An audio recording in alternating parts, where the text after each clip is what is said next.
Hello everybody, I wanted to come back with this functional video. I am a functional planning gal and I wanted to give you some tips on how to plan functionally. So my first tip would be to get a Pilot Frixion pen. I use this multicolor one. I believe it's just Frixion 4-color Pilot. That's what it says on it. And you can get it off jetpens.com. It has 4 different colors and it's erasable. So it helps a lot with color coding your things. Like for example, if we go to my January, or I'm sorry, my December, you can see that I have color coded things. Things that are in red are appointments that I cannot cancel. If there's an appointment that I can cancel, I use functional stickers, which is another topic that I'm going to talk about. Blues are things that are movable, and black are things that are things that can or may not happen. And then sometimes I use green just because green means money. So my next tip would be to use monthly or weekly layouts, which is kind of important in a planner for you to keep track of what's going on.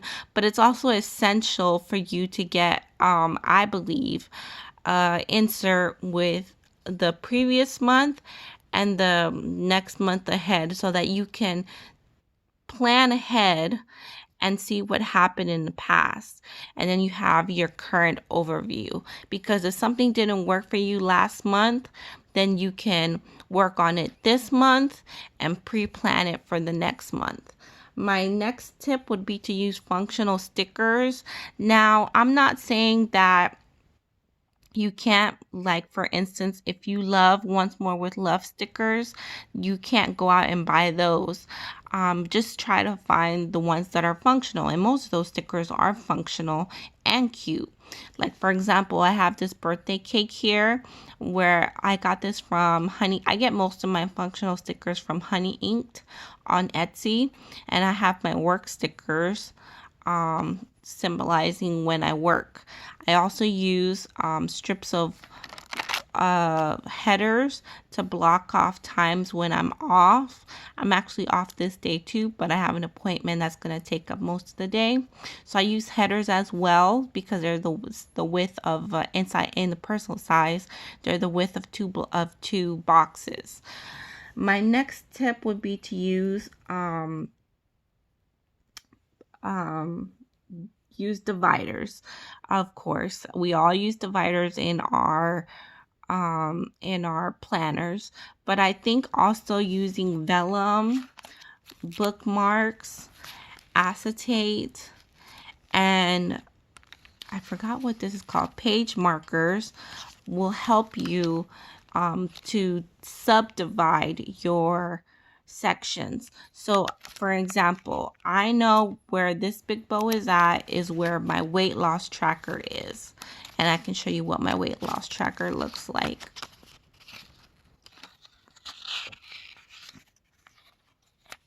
Oh, I'm sorry, my brain dump. This is my brain dump. The other big bow is where my weight loss tracker is. So let me find it. There it is.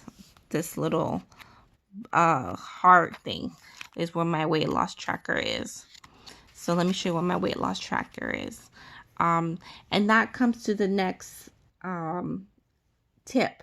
The next tip is to use specific inserts. Now, it takes a long time to find a good insert. It takes some research. So don't just expect to go on Etsy or an online standalone website and find the inserts that you believe are going to work out.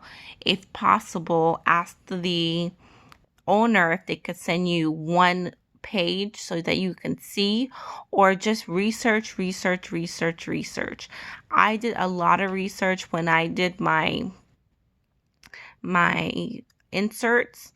Granted, I did have the planner spot inserts, and it turned out that she changed the layout that from the previous year, and I had not known about it, so I had to buy new inserts. And I got these from Jane's Agenda, if you're wondering. They come with a habit tracker, which I'll talk about in a minute, and events, a projects, a task, and a goal, and it comes with a view of the month. So my next tip would be to use habit trackers. So habit trackers allow you to see how you're doing within the month. How are you going about the things that you want to get done? Are you consistent? Are you inconsistent? Habit trackers allow you to evaluate that situation. I also believe that you should use brain dumps. So every planner should have a brain dump, I believe. This is my brain dump. I have yet to use it. Brain dumps allow you to write down all of your ideas, whether it be for your planner, whether it be for a project, whether it be for anything else that you can think of. Brain dumps are great resources for. I believe you should have a whole section dedicated to a brain dump. This is a great way to get all of the ideas out of your mind, so that you can functionally organize your ideas. That goes to say that I believe that you should use different papers as well, to categorize different things. So you have your brain dump to get all your ideas out. So for instance, I did this last year. I have this paper from Annie Plans, where I write down important contacts. When I'm on the phone, I write down information, or I write down like bills, information, confirmation numbers, and stuff like that. And then I have blank paper here where I write down things about my son, things that are important to his care. And then I have line paper, which I use as scratch paper. This is dot grid, actually. That's what I used last year, but this year I'm going to use graph paper as my scratch paper, and those you can just take out and throw away as you go. And then I have this orange paper where I write down important information about work, or about mainly about work. And then I believe that you should use washi to mark off sections in your planner. So let's go to January. So for instance, here I'm going on vacation in January, so I've used washi. I've used 5mm washi to block off the sections where I know that I'm going to be off. I also use PTO stickers, functional stickers from Honey Inked, to mark the days that my job has to pay me for my vacation time. And then I've also used a little house with money to represent that my mortgage is due at the first of the month, and that my car payment is due at the 18th of the month. There's the little car right there. So these are just tips that I believe that you should have. It's important to find, like I said, the right type of inserts. Do your research. Don't just go with the first one that looks pretty, or the first one that you find, because you really need to find something that's going to work for you. If you don't need a habit tracker, then don't buy inserts with habit trackers in them. Instead, get one with a blank page so that you can write down notes from the previous month. This just happens to have both. these inserts happen to have both, so that's why I like these inserts. My next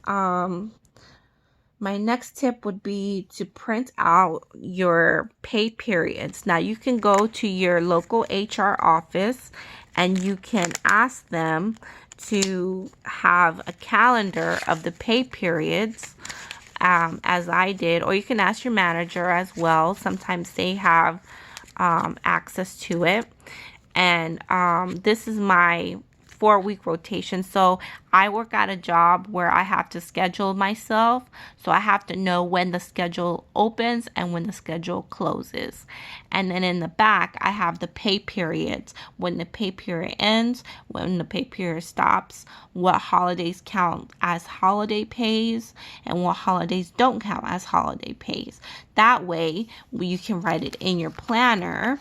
We'll go back to January. You can write it down in your plan, or we'll go to December. You can write it down in your planner when you get paid. Now, I know it's really small, but here I have a little $sign signifying when I'm going to get paid. That way you can anticipate, okay, well, my bills are due on this section on this day, but I get paid on this day. So I have to make sure that on this day when I get paid, I pay all those bills. Does that make sense? I also believe that you should use a bill tracker to keep track of your bills. Bill trackers are great. I got mine from Peanuts Planner Co. because you can list what you have to pay, and then you can see how your bills are fluctuating from month to month. And therefore, if let's say you're paying double than you were last month, you can call customer service and ask them, hey, what's going on? Why is my bill doubled from last month? I also believe that you should use sticky notes. Sticky notes are a great way to write down fast information and goals. So I have sticky notes throughout my planner. I have one here and I have some here, right here at the front. So if you just need to jot down a number or give a number out, you can write down goals. Like my goal is to lose 10 pounds. Sticky notes are a great way just to write down quick notes. Also, I believe that you should use a section in your planner, whether it be the brain dump or one of the other papers, to write down specific things that you need in your planner before you assemble your planner for 2020. I also believe that using vellum, acetate, cardstock, this is acetate, vellum, cardstock as subsections along with dividers are a great way to